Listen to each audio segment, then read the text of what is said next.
నమస్తే, welcome to our channel. నేను ఆదిత్య. గత 2 రోజులుగా కురుస్తున్న ఎడతెరిపి లేకుండా కురుస్తున్న భారీ వర్షాలకు ఏపీ అతలాకుతలం అవుతున్న సంగతి మనందరికీ తెలుస్తూనే ఉంది. ఇక కొన్ని గ్రామాలకైతే రాకపోకలు కూడా కట్ అయిపోయాయి అండ్ కొన్ని వాహనాలు కూడా రోడ్ల మీద నిలిచిపోయాయి.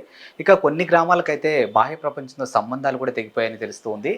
సో ఇలాంటి ఒక విపత్తు సమయంలో వైఎస్ఆర్సీపీకి సంబంధించినటువంటి పేటీఎం బ్యాచ్ ఒక ఫేక్ న్యూస్ సోషల్ మీడియా వేదికగా నెట్టింట వైరల్ చేస్తున్నట్టు ఒక అంశం అయితే వినిపిస్తుంది. అది కూడా ఏపీ సీఎం చంద్రబాబు నాయుడు యొక్క ఇల్లు నీట మునిగిందని ఆయన ప్రస్తుతానికి కలెక్టర్ ఆఫీస్లో బస్ చేస్తున్నారంటే ఒక వార్త అయితే వినిపిస్తుంది. మరి ఈ అంశం గురించి మాట్లాడడానికి ప్రస్తుతానికి మనతో పాటు స్టూడియోలో ఉన్నారు ప్రముఖ పొలిటికల్ అనలిస్ట్ కేవీ ప్రసాద్ గారు. సో సార్ని అడిగి మరి విషయాలు తెలుసుకున్నారు. సార్ నమస్కారం. సార్ నమస్తే అండి.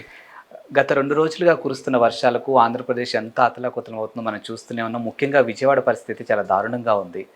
ఇలాంటి ఒక విపత్తు సమయంలో కూడా వైఎస్ఆర్సీపీకి సంబంధించినటువంటి కొంతమంది పేటీఎం బ్యాచ్ ఒక ఫేక్ న్యూస్ని స్ప్రెడ్ చేస్తున్నారంటే ఒక వార్త అయితే వినిపిస్తుంది. అది కూడా సాక్షాత్తు ఏపీ సీఎం చంద్రబాబు నాయుడు గారి ఇల్లు నీట మునిగిపోయిందని కంప్లీట్గా ఇప్పుడు ఆయన కలెక్టర్ ఆఫీస్లో బస చేసే పరిస్థితులు ఉన్నాయంటే ఒక వార్త అయితే వినిపిస్తుంది. సో మరి దీన్ని ఏ కోణంలో చూడొచ్చు, అసలు ఇందులో ఎంతవరకు వాస్తవం ఉంది? ఇప్పుడు ఒక విధంగా చెప్పాలంటే ఇది చాలా నీచమైన సంస్కృతి అండి. ఇప్పుడు మనం చూస్తున్నాం గత 5 ఏళ్లుగా కూడా ఏ విధంగా వాళ్ళు ప్రతిపక్ష నాయకుల్ని, వాళ్ళ కుటుంబ సభ్యుల్ని, వాళ్ళ ఇంట్లో ఉన్న ఆడవాళ్ళని ఏ విధంగా మానహారణం చేశారు, ఏ విధంగా వాళ్ళు ఇబ్బందులు పెట్టారు, ఎన్నెన్ని పుకార్లు పుట్టించారు చూసాం కూడా. ఈవెన్ మొన్నగాక నిన్న ఆ యొక్క డాక్టర్ కమ్ యాక్టర్ డాక్టర్ జత్వానీని కూడా వాళ్ళు ఏ విధంగా వాళ్ళు ఆవిడేదో మాయా లేడని ఎంతోమందిని బ్లాక్మెయిల్ చేస్తుందని చెప్పి ఎంతో చోట ఆవిడ మీద ఏదో కంప్లైంట్స్ ఉన్నాయని కూడా. సో వీళ్ళకి ఏంటంటే ఒక విధంగా చెప్పాలంటే నీతి జాతి లేని మనుషులు వీళ్ళు. కేవలం ఈ పేటీఎం కుక్కలు వాడిచ్చే ఏదో చెబుతారు 5-10 కోసం ఆశపడి ఈ విధమైనవి చేయడం అనేది పద్ధతి కాదు. ఇప్పుడు రాష్ట్రం అక్కడ అతలాకుతలం అయిపోతుంది, విపరీతమైన వర్షాలు. ఇప్పుడు ఇది నేచర్, ఇది మన చేతిలో లేదు. ఒకటి వర్షాలు పడకపోతేనేమో బాబు గారు వచ్చాడు ఐరన్ లెగ్ అంటారు వీళ్ళు, వర్షాలు పడితేనేమో ఏదో నాశనం అయిపోతుంది అంటారు, అది మునిగిపోతుంది అంటారు. ఆయన అంత వయసులో 74 నుంచి 75,000 వయసులో ఆయన యంత్రాంగం ఉంది, మిగతా సహచర మంత్రివర్గం ఉంది, ఎంప్లాయీస్ ఉన్నారు. వీళ్ళందరినీ కూడా ఆయన ఆజ్ఞాపించి హ్యాపీగా ఇంట్లో ఆయన రెస్ట్ తీసుకోవచ్చు, దప్పటికప్పుని పడుకోవచ్చు. అయినా కూడా ఆ బాధ్యత చూడండి, ఆ వ్యక్తిత్వం చూడండి, ఆయన క్యారెక్టర్ చూడండి. ఆయన ఆ చలిలో కూడా ఇప్పుడు నేను చూడండి ఎంత దళసరి చొక్కా వేసుకున్నాను నేను. ఇది నాకు చలి అనిపించింది, దళసరి చొక్కా వేసుకున్నాను. అటువంటిది ఆయన కేవలం ఒక రెయిన్ కోట్ లేదు, లేకపోతే ఒక దళసరి చొక్కా లేదు. ఆయన చిన్న పిల్లోళ్ళ గల తిరుగుతూ రాత్రి అంతా కూడా తిరుగుతూ సహాయం చేస్తుంటే, ఆయనకు కావాలని చెప్పి కలెక్టరేట్లో ఉండి అక్కడి నుంచి అన్నీ మానిటర్ చేస్తూ ఉంటే, అలాగే కమాండ్ రూమ్లోనేమో లోకేష్ బాబు కూర్చుని ఆయన అక్కడి నుంచి పర్యవేక్షిస్తుంటే, వీళ్ళు కావాలని చెప్పి అదేదో మునిగిపోయిందని లేకపోతే మునిగిపోతుందని దానివల్లనే సేఫ్టీ కోసం ముందుగానే జాగ్రత్త కోసం కలెక్టరేట్కి వచ్చి మకాం మార్చాడు, అక్కడ కాపురం పెట్టాడని చెప్పడం ఇది అత్యంత నీచం. ఇది నీచం. యాక్చువల్గా బాబు గారిని విమర్శించేవాడు ఎవడు కూడా కడుపుకు అన్నం తినేవాడు ఎవడు విమర్శించాడు. ఎందుకంటే ఆయన చేసే పనులు కానీ, ఆయన వ్యవహరించే వ్యవహార శైలి కానీ, ఆయన మాట తీరు కానీ అసలు ఎవ్వరు కూడా అసలు విమర్శించడానికి సాహసించారు. ఎందుకంటే కడుపుకు అన్నం తినేవాడు ఎవడు కూడా విమర్శించాడు. కేవలం ఈ అసిద్ధం తిని బ్యాచ్ ఈ పేటీఎం కుక్కలు మాత్రమే ఈ విధంగా ప్రవర్తించడం అనేది చాలా నీచం. ఇప్పుడు రెండవది మీరు చూసే ఉంటారు, ఆ పోతిన మహేష్ అని ఒక అతను ఉంటాడు. అతను చౌదరి గారి యొక్క క్యారెక్టరు, కాలిబరు, ఆయన కెపాసిటీ, ఆయన యొక్క ఇది అన్నీ తెలిసి కూడా ఆయన ఏ రోజుని కూడా 12 ఏళ్ళు రాజ్యసభ సభ్యుడిగా ఉన్నాడు. అన్ని రాజకీయ పార్టీలతోటి ఆయనకు మంచి సత్సంబంధాలు ఉన్నాయి. ఆయన అజాతశత్రువు అని పిలుస్తారు.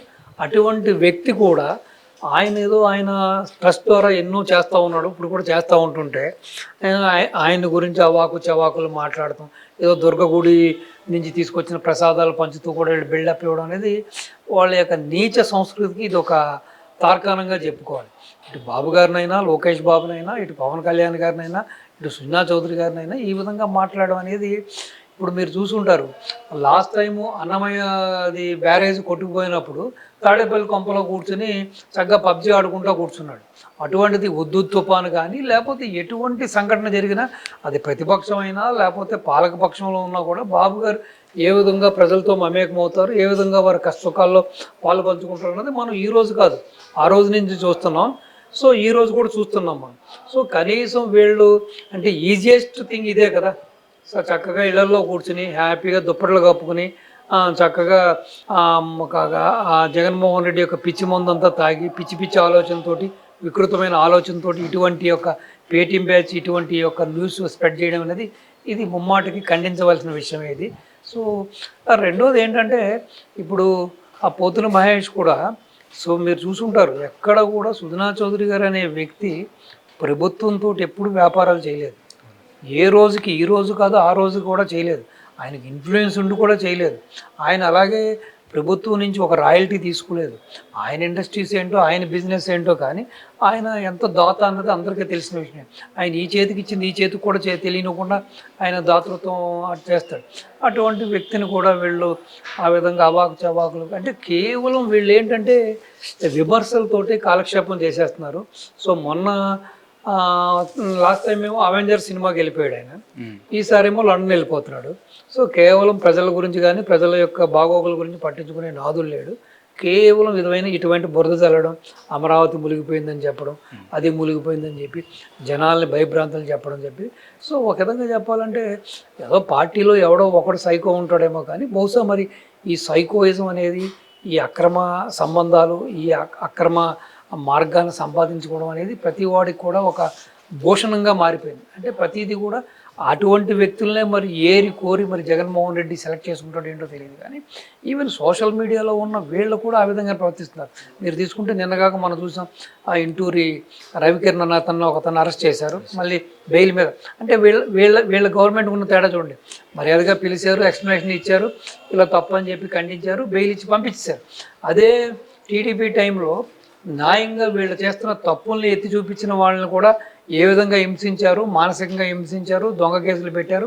ఈవెన్ వాళ్ళకి ఏ విధంగా వాళ్ళని మ్యాన్ హ్యాండ్లింగ్ చేశారో కూడా మనం చూసాం. సో వీళ్ళందరూ కూడా ఏంటంటే అసలు ఎందుకు బతుకుతున్నారో ఎవరి కోసం బతుకుతున్నారో అన్నది అర్థం పర్థం లేని బతుకులు, నీచమైన నికృష్టమైన బతుకులు. సో ఇప్పుడు మొత్తం ఈ బ్యాచ్ అంతా ఏ విధంగా అయిపోయిందంటే గడ్డి వాము కాడ కుక్కలా తయారయ్యారు. ఇప్పుడు మీరు ఒక ఆవును కట్టేసి అక్కడ దానికి ఒక మేత గడ్డి వేస్తే ఆ కుక్క వచ్చి దాని మీద పడుకుంటుంది. ఆ కుక్క ఇది తినదు, ఆ ఆవును తినదు.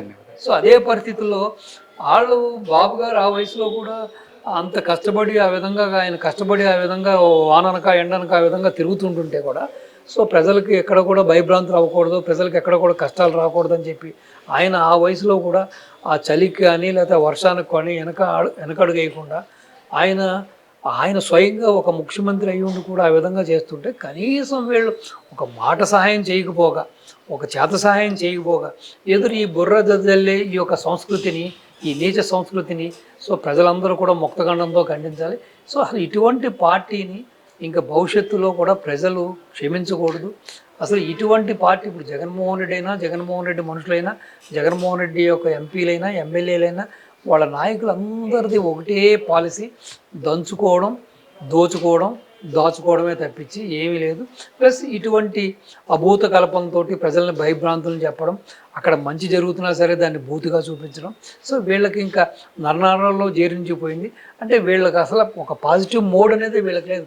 మొత్తం నెగిటివ్ క్యారెక్టర్సు, అంతా కూడా నీచమైన క్యారెక్టర్సు, అంత వికృష్టమైన క్యారెక్టర్లే. కాబట్టి ఈ నీచ నికృష్టుల్ని అసలు నన్ను అడిగితే వీళ్ళందరినీ కూడా అసలు దేశ బహిష్కరణ చేయాలి, రాష్ట్ర బహిష్కరణ కూడా కాదు, దేశ బహిష్కరణ చేయాలి. అప్పుడు కానీ ఆంధ్రప్రదేశ్కి పట్టిన ఈ దరిద్రం, ఈ శని, ఈ పీడ విరడవదు.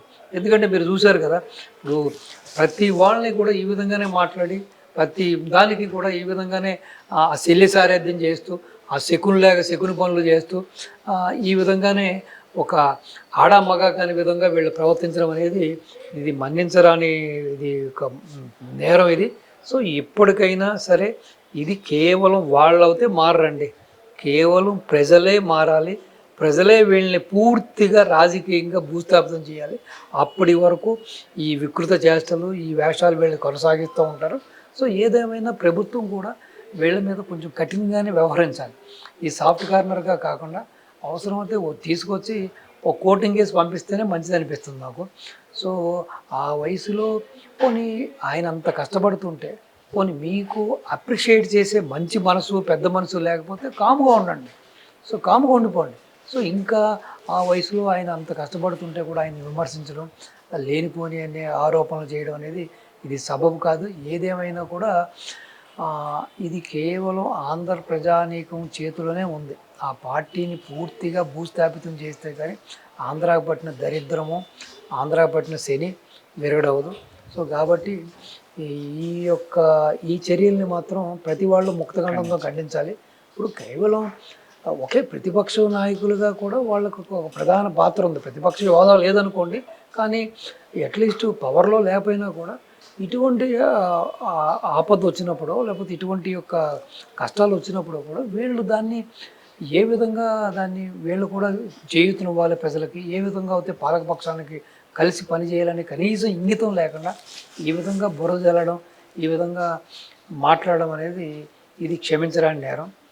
సో కాబట్టి ఇప్పటికైనా ఆంధ్ర ప్రజలు పూర్తిగా మారి ఇటువంటి పార్టీలకి పూర్తిగా రాజకీయంగా భూస్థాపితం చేస్తారని ఆశిద్దాం సార్. Thank you sir. నమస్తే అండి.